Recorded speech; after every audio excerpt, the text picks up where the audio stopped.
फरीदाबाद के सरकारी ESIC यानी employees state insurance corporation college और अस्पताल के डॉक्टरों ने हड़ताल कर दी। पश्चिम बंगाल में महिला डॉक्टर के साथ हुए रेप और हत्या के बाद सभी डॉक्टरों में रोष है, जिसके चलते हड़ताल की गई। डॉक्टरों की केंद्र और राज्य सरकार से मांग है कि दोषी के खिलाफ सख्त कार्रवाई की जाए और महिला डॉक्टरों की सुरक्षा सुनिश्चित की जाए ताकि भविष्य में ऐसी घटना पुनरावृत्ति ना हो पाए। सभी डॉक्टरों ने प्रदर्शन करते हुए न्याय की मांग की और जोरदार नारेबाजी भी की। दरअसल डॉक्टरों की मांग है कि महिला डॉक्टरों की सुरक्षा सुनिश्चित की जाए, क्योंकि महिला डॉक्टरों को रात में भी काम करना पड़ता है। डॉक्टरों ने पश्चिम बंगाल सरकार और वहां के प्रशासन के ऊपर भी प्रश्न चिन्ह लगाया है कि अगर वहां महिला डॉक्टरों की सुरक्षा भगवान भरोसे है, वरना क्या मजाल कि एक बाहरी शख्स इस वारदात को अंजाम दे पाता। जो हमें पता है, हम पूरी जनता को पता है, पूरे भारत को पता है, 9 अगस्त को जो दुर्घटना हुई है हमारे ही सीनियर के साथ डॉक्टर मोमिता देवना जो कोलकाता में है रेस्पिरेटरी मेडिसिन में, वो बहुत ही गलत हुआ है और ये जानते हुए भी कि ये गलत है, उसके लिए अब आज 16 अगस्त हो गई है और अभी तक कोई न्याय नहीं हुआ है। पूरे भारत देश रोड पर आ गया है, सब न्याय के लिए लड़ रहे हैं, पर अभी तक कोई जवाब नहीं है। ना उस क्रिमिनल को पकड़ा जा रहा, ना न्याय दिया जा रहा, ना पनिशमेंट दी जा रही। तो हम सबकी यही मांग है कि उस क्रिमिनल को सख्त से सख्त सजा दी जाए और इसके अलावा सेंट्रल प्रोटेक्शन एक्ट से हम सारे डॉक्टर्स की रक्षा करी जाए, क्योंकि हम जो नारी है, हम जो फीमेल डॉक्टर्स हैं, हमारी ड्यूटी आज लेट तक होते हैं, 36 आवर्स 48 आवर्स ड्यूटी करते हैं, हमारी सुरक्षा कौन करेगा? हम जो जनता की सेवा करते हैं, जिनकी सुरक्षा करते हैं, जिनके लिए हम हमेशा 2:30 बजे रात के 2 बजे भी आकर खड़े होते हैं, हमारी सुरक्षा के लिए कौन है? तो हम यही डिमांड करते हैं कि हम डॉक्टरों की सुरक्षा करें, ताकि हमसे कोई दुर्घटना घटे तो कोई तो हमारे लिए, तो इसी की यही मांग है हमारी कि हमारी सुरक्षा के लिए कोई एक्ट आए। क्या मानते हैं आप, गवर्नमेंट लैक है या सिक्योरिटी लैक के कारण ऐसी घटना हुई? सिक्योरिटी लैक तो था ही, वरना कोई बाहर का इंसान कैसे घुस सकता है हमारे हॉस्पिटल में? CCTV कैमराज नहीं है, सिक्योरिटी गार्ड नहीं है, तो कौन देखेगा? हमारे कोई भी घुस जाएगा ऐसे तो हमें कैसे पता चले कि कौन है? तो कम से कम सिक्योरिटी गार्ड हो, बॉडी गार्ड हो, यहाँ पर CCTV कैमरा हो ताकि सुरक्षा हो। जो अभी जो सबूत मिटाने के लिए मॉब का हॉस्पिटल के ऊपर हमला हुआ, उसके बारे में क्या कहेंगे? जो ये इंटरनल मैटर्स हुए हैं हॉस्पिटल, जो हमारे सबूत मिटाने की दुर्घटना हुई है, उसका तो हमारे पास कोई जवाब नहीं। तो सरकार का ही हम यही तो जानना चाहते हैं कि सबूत क्यों मिटाए जा रहे हैं, एक औरत के लिए क्यों नहीं लड़ाई की जा रही है, हम पर क्यों हमला किया जा रहा है? पूरी जनता, जैसे हम सब जानते हैं कोलकाता में कितना बुरा हमला हुआ है, गुंडे फेंके गए हैं, आंसू के गोले बरसाए गए हैं, सब कुछ हुआ है, पर ये रीज़न हमें समझ नहीं आ रहा है कि क्यों करा जा रहा है। अब न्याय के लिए लड़ रहे हैं, कोई गलत काम थोड़ी हुआ है, जिस चीज़ के लिए हमें चाहिए वही छुपाया जा रहा है, तो आगे कैसे होगा? ये भारत कैसे आज़ाद होगा? जब भारत की महिलाएं आज़ाद नहीं घूम सकती तो कैसे होगा? यही हमें आज़ादी चाहिए। असली आज़ादी तो तब होगी ना जब हम फ्रीली घूम पाएंगे, हम अपनी ड्यूटीज सेफली कर पाएंगे। पश्चिम बंगाल की तरह और भी कई जगह इस तरह की घटना है, किस लिए बैठे जी? डिमांड नहीं है जी। पहले अपना नाम बताएं आप। मेरा नाम डॉक्टर आमिर है और हम कोलकाता में हुए इस हीनियस क्राइम के अगेंस्ट खड़े हुए हैं। हम जानना चाहते हैं कि 78 साल हो गए हैं आज़ादी को, हम मतलब और सरकारों को या इस देश के नागरिकों को या हम सबको मिलकर ऐसी क्या और कितनी कोशिश करनी है कि ये समाज हमारा साफ़ सुथरा हो जाए, इसमें ऐसी गंदगी की कोई जगह ना बचे।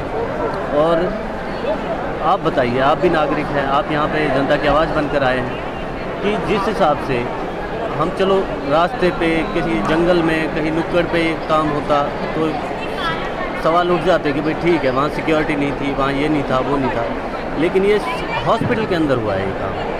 और हॉस्पिटल में आने जाने वाले सारे ही जो वर्कर्स लोग आप या कोई स्टाफ मेंबर्स लोग, सबकी एक रिकॉग्निशन है।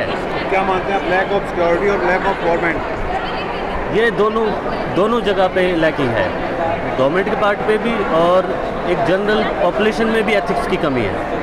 अगर ये कहते हैं कि इंसाफ मिले और देर से मिले तो वो भी नाइंसाफ़ी के बराबर होता है। इंसाफ के तौर पे तो इसमें देखो कैपिटल पनिशमेंट है, उनको तो हटाया जाएगा समाज से, लेकिन इसके अलावा भी और क्या हमें मतलब बनाना पड़ेगा सामाजिक उस पर कि ये इन चीज़ों का खतरा हमें महसूस ना हो। मतलब अभी तो ये खतरा प्रॉपर है, इस खतरे का डर है, और जब ये चीज़ें अब से सिविलाइज होनी अगर शुरू हुई तो और कितना वक्त लगेगा? 78 साल और लग जाएंगे क्या हमें वहाँ तक पहुँचने में? तो ये चीज़ें हम जानना चाहते हैं। मेरा नाम डॉक्टर खुशबू है। डॉक्टर खुशबू, आज आप यहाँ पर हड़ताल में बैठी है, क्या वजह है, क्या कारण है? जैसा कि आप सबको पता है, अब तक तो ये बात पूरे देश में फैल ही गई होगी। अब शायद ही कोई ऐसा होगा जिसको इस घटना के बारे में नहीं पता होगा। हमारी एक सहकर्मी, हमारी जैसी रेजिडेंट थी, वो सेकेंड ईयर की चेस्ट डिपार्टमेंट में, जिनके साथ एक दुष्कर्म हुआ और फिर उनकी हत्या कर दी गई। और ये जो काम हुआ ये एक हॉस्पिटल में हुआ, जो हमारा दूसरा घर है हमारा हॉस्पिटल। हम यहीं काम करते हैं, हम यहीं सेवा करते हैं, हम यहीं मरीजों को देखते हैं, दिन रात हम यहीं होते हैं। अगर हम यहाँ सिक्योर नहीं हैं, यहाँ सेफ़ नहीं है, तो इसका मतलब हम इस देश में कहीं भी सेफ़ नहीं हैं। तो आज की हड़ताल का जो वजह है, हमारा जो प्रोटेस्ट, पीसफुल प्रोटेस्ट की वजह है, वो यही है कि ऐसे रूल्स रेगुलेशन, एक सेंट्रल प्रोटेक्शन एक्ट है, वो निकाला जाए, जिससे यहाँ पे जितने भी सारे डॉक्टर्स हैं, वो जो काम कर रहे हैं यहाँ दिन रात, वो सेफ़ फील कर सके। ऐसे रूल्स रेगुलेशंस बनाए जाएँ कि सिक्योरिटी गार्ड्स हो, डॉक्टर ड्यूटी रूम्स हो, प्रॉपर लाइटिंग वाली स्पेसेस हो, ताकि कोई भी यहाँ पे अनसेफ ना फील करे। स्पेशली फीमेल डॉक्टर्स जो रात को 2-2, 3-3 बजे भी वार्ड में राउंड लेने जाते हैं, इमरजेंसी में जाते हैं। एक मांग तो हमारी यही है कि ये एक्ट आया जाए। दूसरी चीज़, जो ये इंसिडेंट हुआ है, जो ये दुष्कर्म किया गया है और जिसने ये दुष्कर्म किया है, उसको, उस दुष्कर्मी को जल्दी से जल्दी और कड़ी से कड़ी सज़ा दी जाए। क्या मानती हैं आप, जो पश्चिम बंगाल के अंदर ये जो डॉक्टर के साथ ये निर्मम हत्या के साथ जो रेप या गैंग रेप वाली जो बात सामने आ रही है, किन कारणों से क्या मानते हैं कि सुरक्षा में वहाँ पर कमी रह गई है, या किस वजह से मानते हैं आप?